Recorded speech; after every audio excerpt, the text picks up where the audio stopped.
Hello everyone, मैं genuine आपका बहुत बहुत स्वागत करता हूं अपने ऑनलाइन प्लेटफॉर्म पे। जो बच्चे जेई 2024 के लिए प्रिपरेशन करें, उन बच्चों का क्या जेई मेन 2024 का जो सिलेबस है वो रिड्यूस होगा, क्योंकि नीट के अंदर भी आपको ये न्यूज सुनने में मिल रही है कि नीट का सिलेबस रिड्यूस किया जा रहा है। जैसे बायो के कुछ एक चैप्टर जो है वो डिलीट कर दिए, कुछ एक चीजें ऐड भी की गई है। उसके साथ साथ केमिस्ट्री के अंदर भी कुछ एक चैप्टर जो है वो डिलीट किए गए हैं, और कुछ एक टॉपिक जो है फिजिक्स में से भी डिलीट हुए हैं। तो क्या इसी तरीके से जेई में भी पॉसिबल है? तो आपको बता देता हूं यार, जेई की अगर बात करते तो आपका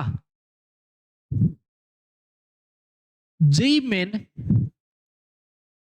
2024 अगर फर्स्ट अटेम्प्ट आप देखते हो तो आपके पास जो टाइम बचा हुआ है वो आपका 24 जनवरी से एग्जाम शुरू हो जाएंगे।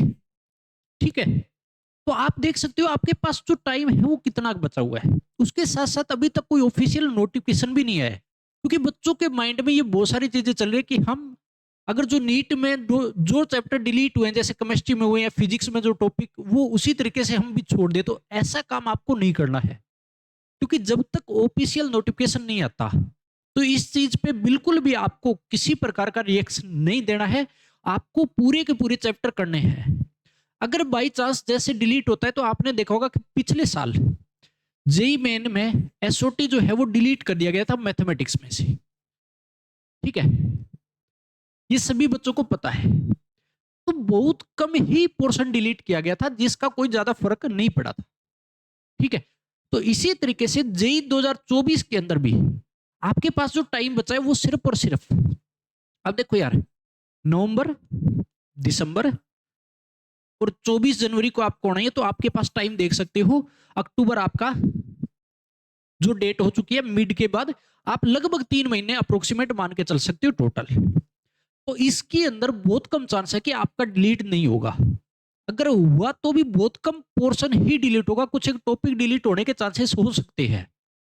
ठीक है, क्योंकि नीट की अगर बात करते हैं तो मई में आपका नीट होगा जाके, तो मई के अंदर अगर टाइम की अगर बात करते हैं, मई तक टाइम बहुत ज्यादा है, तो उनके लिए पॉसिबल है, लेकिन जेई के बच्चों के लिए पॉसिबल नहीं है। तो इसीलिए आपको पूरा सिलेबस करना है, किसी प्रकार से आपको एक भी चैप्टर नहीं छोड़ना है। जो जेई 2023 की अगर बात करते हैं, जेई मेन 2023 के अंदर जो सिलेबस था वो आपको पूरा का पूरा करना है। अगर फिर भी कुछ टॉपिक डिलीट होता है तो वो तब मानेंगे जब ऑफिशियल नोटिफिकेशन आता है।